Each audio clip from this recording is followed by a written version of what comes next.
Please subscribe to our YouTube channel and don't forget to click on the bell icon so that you can get all the videos on timely manner.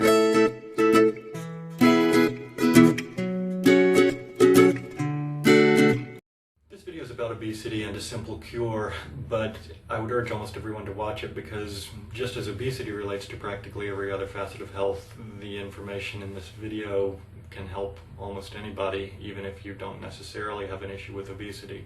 There's an incredible amount of misinformation out there about obesity. You constantly hear in the media that obesity is related to genetics. Of course, anything is related to genetics, but you can travel around the world and see people with the same genetics as Americans, and they're not obese the way we are.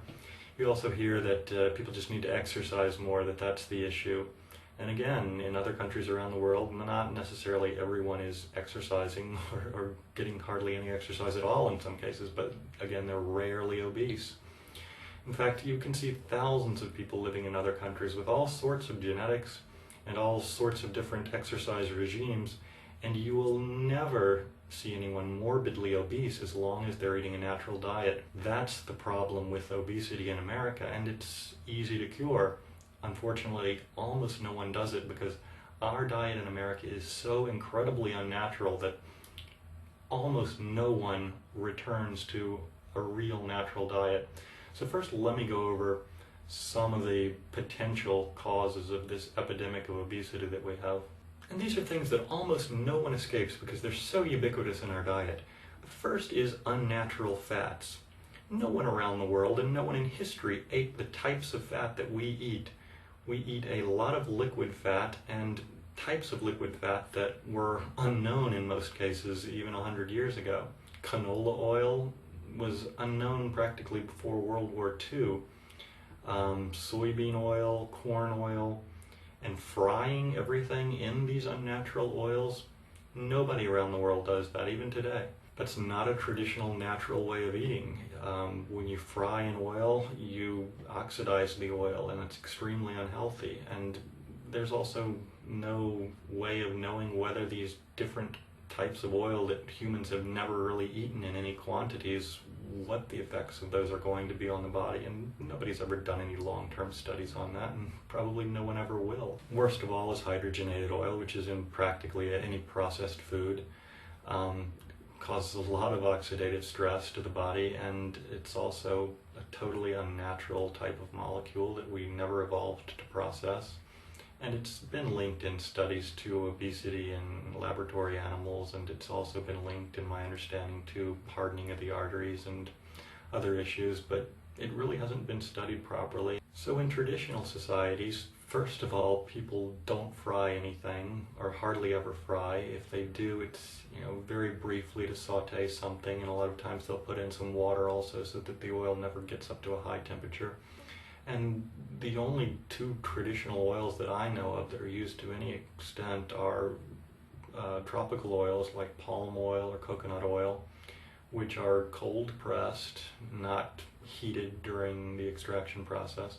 And then there's extra virgin olive oil. There are plenty of native societies that eat a lot of fat without becoming overweight, but they're eating totally different types of fat. Things like fresh nuts, which are lightly roasted or raw. Things like dairy, which haven't been homogenized, haven't been pasteurized, and are organic, not conventional dairy products, or organic meats. So the fats we eat in almost all cases are completely unnatural types, prepared in completely unnatural ways. Next is the carbohydrates, and again, completely unnatural. Most of our carbohydrates, simple carbohydrates, are things like sugar and high fructose corn syrup. I can't even go into the whole host of problems caused by those unnatural sweeteners, but two of the main issues are that they have no enzymes and no fiber, whereas almost all natural sweeteners that I know of have a high degree of fiber and are very high in enzymes, as well as being high in antioxidants.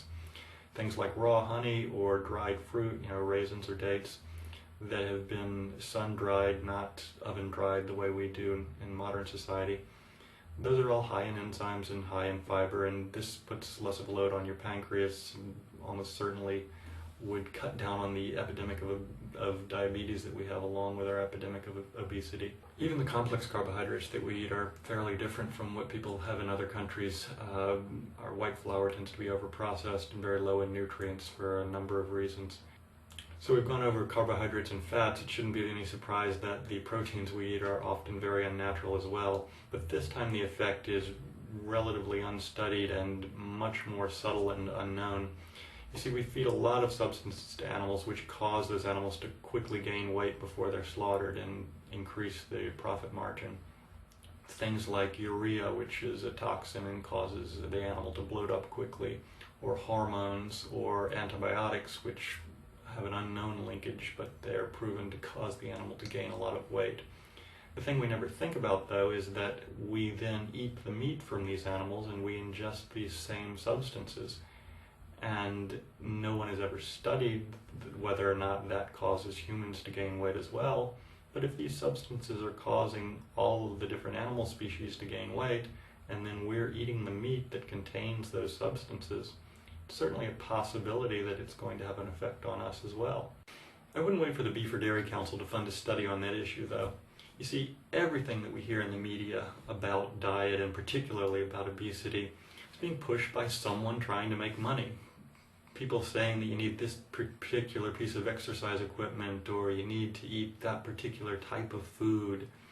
It's all just being pushed by different industry groups, and most of the things being pushed aren't natural.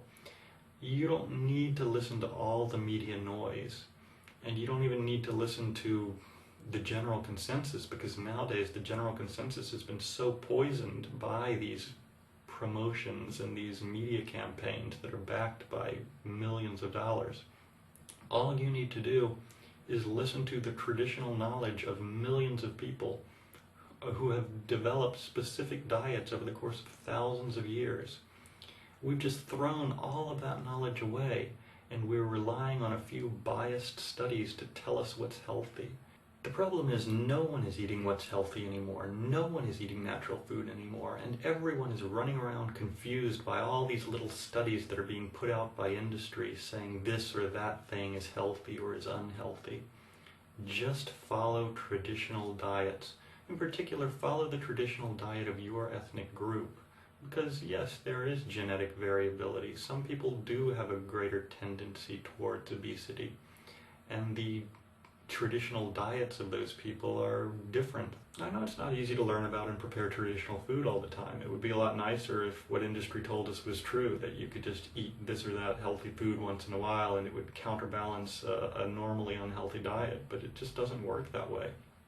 And it's not that incredibly difficult to prepare traditional foods. There are a few basic rules, like eating organic food, eating fresh heirloom varieties of food. The fruit that you get from the supermarket doesn't taste like the fruit you get from the farmer's market, and there's a reason for that. It's because it doesn't have the same nutrients and antioxidants in it. There are a lot of good resources for information. My favorite is the Weston Price Foundation, and there are a lot of good YouTube channels even. There's Underground Wellness, there's Psyche Truth, there's a lot of videos on health. You can look at my video Traditional Foods, which talks about some of the basic traditional staples around the world. It is a long learning process, but it's really one of the most important things you may ever do. In addition to curing the obesity problem, it relates to this epidemic of so many other health diseases that we have in America. And what most people recognize least of all is that it also relates to your nervous system health and to the mental health of individuals and society. Disraeli once said that the most important goal of any statesman should be to improve the health of the populace, because the health of the populace is the health of the state. And what you see in America for the last 10 or 20 years is a reflection